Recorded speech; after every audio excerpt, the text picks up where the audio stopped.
Hey, it's Jack, no K, Jack in the attic. We're in a slightly different configuration today because I am too injury prone to exist and now I have to sit weird. Peepaw fell on the pavement and I'm Peepaw.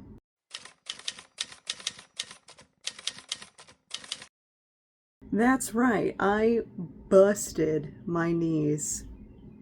Ooh, worse than I ever have in my life. Slipping on road salt and then cutting up my knees on road salt quite badly. So I'm sitting with my legs straight out in front of me because if I bend them, no. I won't show you. I'll show you this part. And it took a chunk out of my watch. Anyway, I want to talk about my spring knitting plans. Honestly, I had planned to be showing you my finished colorwork sweater today. I don't know why I thought that was going to be possible. I don't know why I thought it was going to be done. I'll show you what I have done. We'll talk about it. Part of my plan is to finish it. So we're going to kind of do this in segments, which is patterns I already own but haven't knit, or I'm knitting another one, and that is most of them. And then things I want to finish this spring, which is basically just the things I've already started. I am so fully sat and surrounded by my objects, I'm absolutely not getting up, and I just realized I already forgot one thing. So we're going to rely heavily on this space for pictures. And the first thing is a skirt, possibly the stumble skirt. I know there's another skirt people keep recommending to me specifically because it has pockets, and I do love pockets. Of course I love pockets. But I don't know. Something about the shape of the stumble skirt I really, really like. And I intend for that to be striped. 3 colors, black, and then 2 colors from Wicked Fiber Co. I'm putting a picture of those here because those are the 2 yarns I forgot. That has been a plan. That one's not a secret. I've already talked about this plan. So patterns I already own. The Eve Shrug. I am wearing it today. I'm making another Eve Shrug, but as a gift out of Cascade 220 in kind of a medium gray. This one, this Cascade 220, color 900. I forgot they don't do color names. This has nothing to do with the season. I had intended for it to be a gift in the colder weather, but injuring my hands obviously ruined a lot of plans. Another plan I've already talked about a little bit, but now I'm getting closer to actually starting it, is the Outline Tee by Jessie Maed. I do already own the pattern, and I intend to make it out of this Signs colorway from the Morbid Millennium collection from Savannah Rose Handmade. I'm so excited. I love, like, how do I describe this? Like a slinky plant-based yarn. That's the best way I can describe this. It's so, so cool looking. There's a slight sheen. Oh, by the way, it's over 90 degrees today. It's March. The air conditioning is going to be off and on, and I am not willing to do anything about that, so I'm sorry about the background noise. Beautiful yarn. I have not caked it super well. It is a little bit slippery, so it's not going to stay beautifully caked anyway. But yeah, I think this is going to be a really nice yarn for a lightweight top. Another t-shirt. I want to make the Everyday Attitude tee by Susanne Sommer. I've talked about this one a little bit too because I bought the pattern, haven't made it yet. I thought about doing this in my leftover Cascade Cotton Socks yarn, the black and chartreuse colors, but I'm thinking I would actually like it more in a different yarn from my stash. I'm really trying to work from stash this year.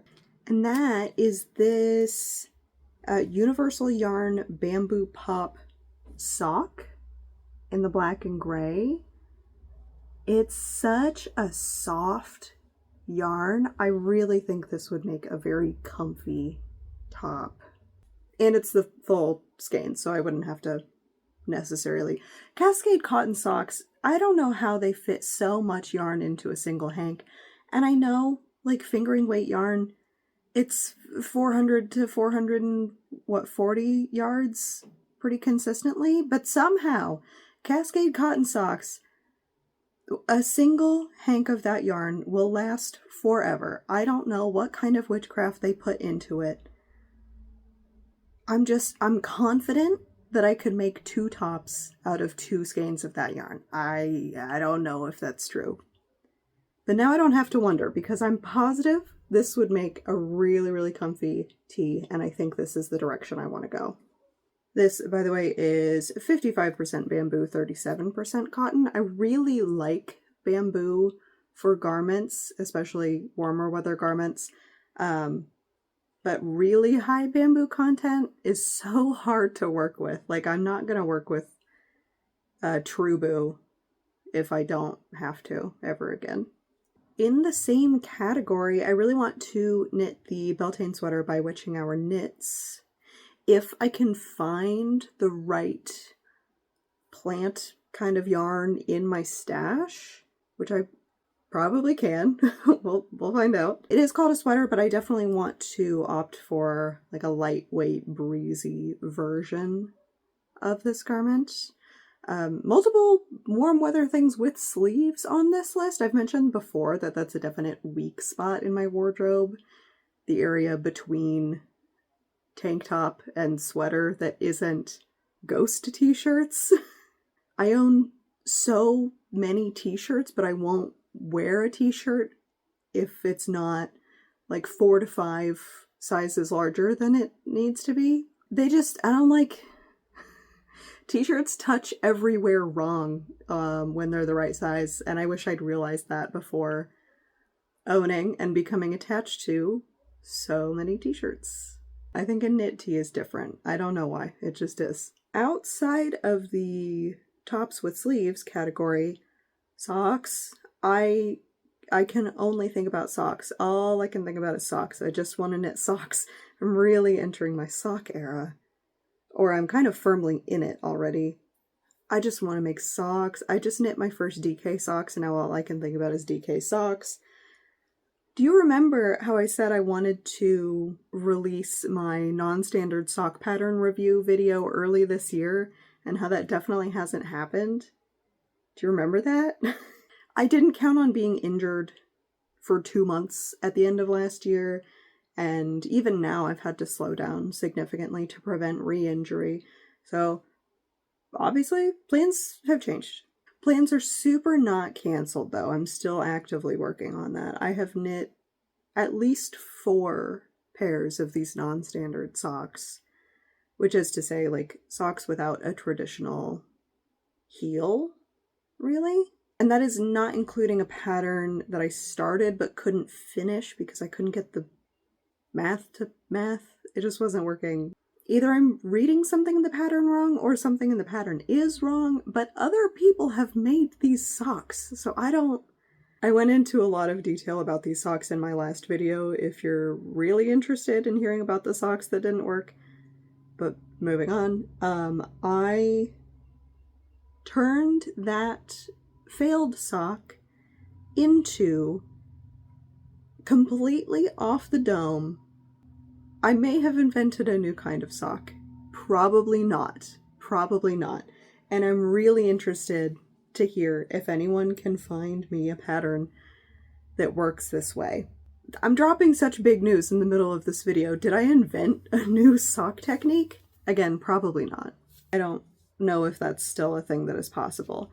So I'll say this, I was not able to find any patterns that seem to use this technique, and I'm going to tell you exactly what it is.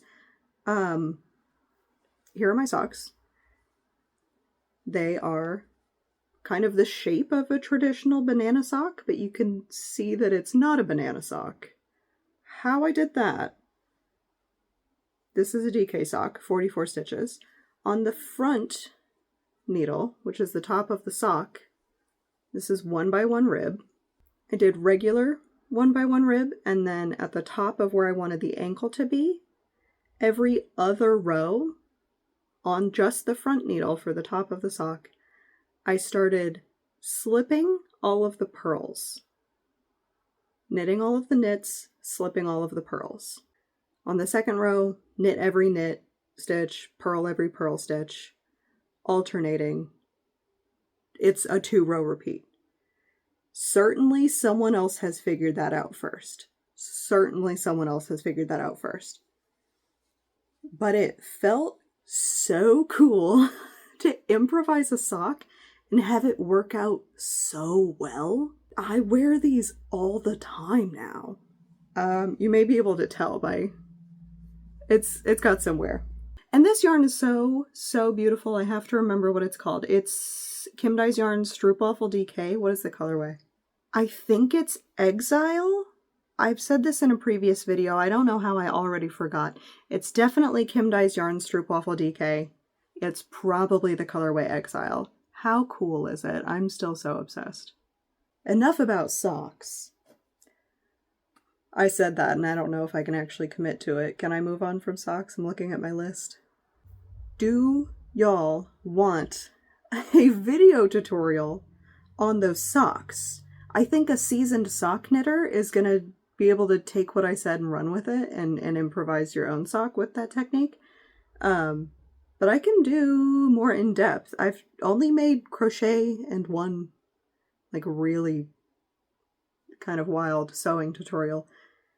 But maybe this could be a good first knitting tutorial for me. Also, please let me know if you find another pattern that uses this technique. I want to know. I want to be able to like credit other people because again, certainly someone has thought of this before me. Yeah, I invented a new kind of sock. Me when I'm in the Bronze Age. Another thing I will at least start. This is a lot of things. I'm going to go ahead and amend the concept of this video from my spring knitting to probably spring and summer. Or making, not just knitting, because my next project that I want to talk about is the long crochet duster that I'm making out of my frogged cotton merino Hillia dress. I say am making, am considering making, am planning to make. I was super inspired by a crochet pattern I saw for, I think it's like 2 strands of mohair held together. It's the Halo duster cardigan something. I'll show it here. Super inspired by that pattern. I really love how it looks, but I don't want to make that exact piece, so I'm probably just gonna wing it. I'm repeating a lot of things in this video, I'm sorry, but I said this in another video that switching crafts has really been helping my hand and wrist health, so I definitely want to keep that up, and I want to get a crochet project going for sure that isn't just my ongoing granny square crochet future cardigan. It's not a cardigan right now, it's a pile of squares. And wow, what a perfect and appropriate way to transition into the list of things I want to finish this spring and summer. I'm really fine with the crochet granny square future cardigan being a really long-term project. It is, of course, just out of my reach, but imagine a granny square. Imagine a lot of granny squares in a lot of greens, a little bit of some brown, and a little bit of some charcoal. That's exactly what it is. You can see it as well as I can right now. So that is technically on my list of things to finish, but it's fine if that goes an additional several months, years, whatever. That one's going to be with me for a while, and that's fine. My first priority of things to finish, because it's getting closer to being done, I am at least almost done with the body of the Witching Hour Swancho. Now that I've separated the sleeves, it's kind of a mess to try to show. Okay, here's where we're at on the Witching Hour Swancho. The main colorwork section is officially done. This is knit in my own hand dyed, both the black and the green. I'm so happy with how it's turning out.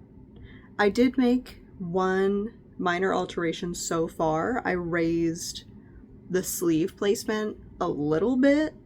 I raised it by like 6 rows. It's not gonna be a major difference. And I added a lot to the underarm. I don't have the pattern in front of me, but the number of stitches that it wanted the sleeve to be, absolutely not. Absolutely not. No way. That is not happening. So instead of picking up, what, like 6 stitches or something like that, I added 20. I'm doing a normal size sleeve and I want it to be comfortable. I can't tolerate a tight sleeve.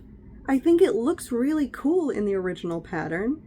I know mine is gonna end up looking significantly different because of the sleeve, but it's so worth it to me to not have a tight sleeve. This pattern is laughing in the face of every bicep curl I've ever done. Speaking of bicep curls, here's a lore drop. So of course I have gone and injured myself by destroying my knees, but I finally worked my way back up to a 200-pound deadlift a week ago. 1 calendar week ago. And then I go and fall on the pavement. What in the world? Man, I'm so bummed. So the lore drop is that I used to do like very casual powerlifting. How does one powerlift casually? I don't know, but I did. And then I dislocated both my kneecaps. Not my fault. I am very prone to patellar maltracking, or I'm prone to dislocation because of my patellar maltracking. And so that's why I'm kind of super worried about this knee injury.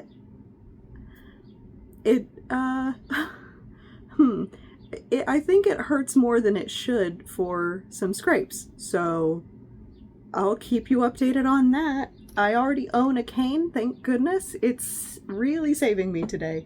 So, did powerlifting, could no longer do powerlifting, transitioned into like more traditional bodybuilding workouts. COVID hit, no gym, blah blah blah. Multiple rounds of physical therapy for various things, dislocated a shoulder, got bursitis in a different shoulder. Did I say blah blah blah? Because that's in there also. Anyway, I can finally deadlift again, and then I break my knees.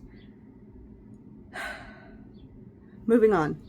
Another thing I want to finish, I can see it and it's out of my reach, so we're gonna rely on pictures, is the Baseline Cardigan by Susanne Sommer. I started this months ago and then it got cold and I decided I wanted to focus on some other things. Broke my hands, blah blah blah. I do want to shift my focus back to that when I'm done with the Witching Hour Swan Show. I guess I'm gonna have 2 cardigans going at once, 1 knit and 1 crochet, and that's fine. That's fine. And I'll always have a sock going. Socks are really good waiting room projects. And I don't know if my last little rant maybe implied I'm in a lot of waiting rooms, but I'm in a lot of waiting rooms. So the Baseline Cardigan I want to pick back up. It's about to be more seasonally appropriate. I'm not gonna rush it. If I finish it by like the end of summer, it'll be a really good piece for the early fall and like indoor winter. I think a lightweight cardigan really has a place year-round, and the Baseline Cardigan is that. It's written for DK. I'm knitting it in sport weight, so my experience might be a little bit different. Oh, and speaking of DK, if I have any of this yarn left over, I'm immediately casting on more DK socks.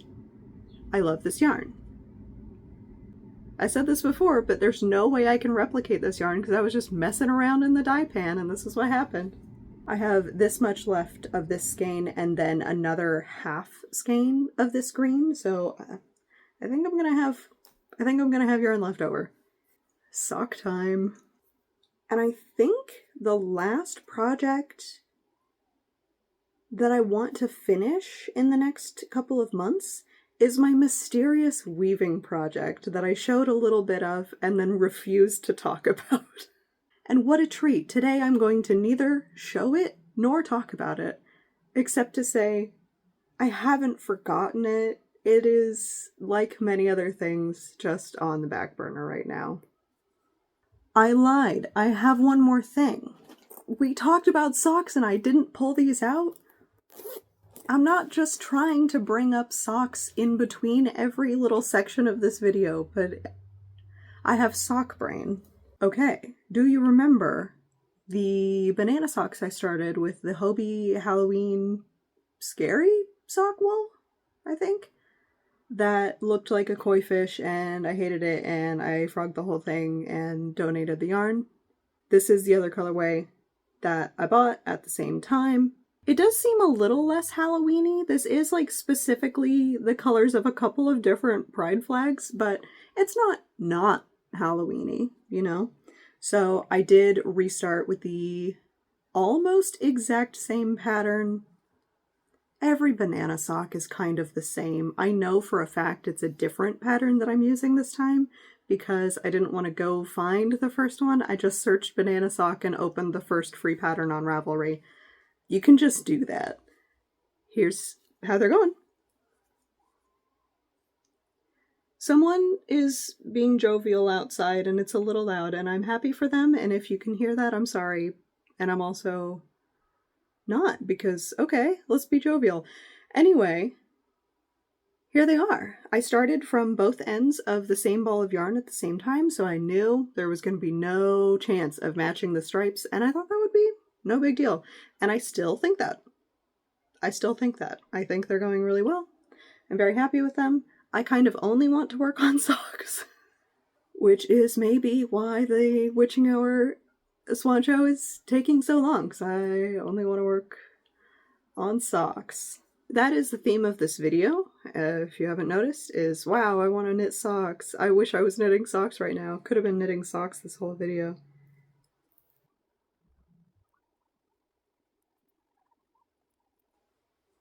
Did I even mention that the reason I slipped on road salt? I was rushing out because there was a gas leak. It's fixed, I'm fine, but there was a gas leak. Why are we doing that? Stop doing that.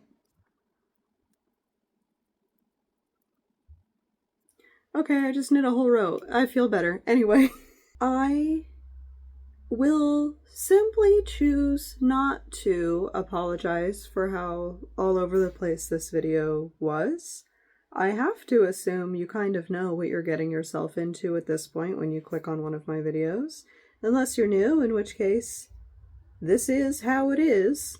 Welcome.